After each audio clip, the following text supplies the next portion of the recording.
cosas para sobrevivir frente a las inclemencias medioambientales y también una...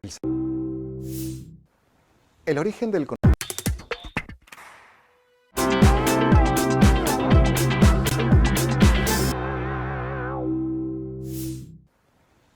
del conocimiento, es decir, del saber hacer lo necesario para sobrevivir en el entorno natural, ha sido una consecuencia o un resultado de las relaciones entre los seres humanos y la naturaleza.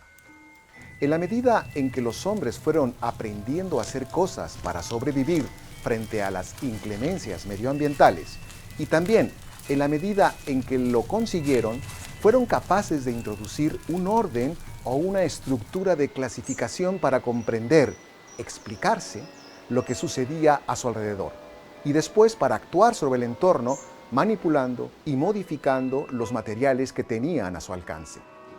Lo primero que hace un sujeto al conocer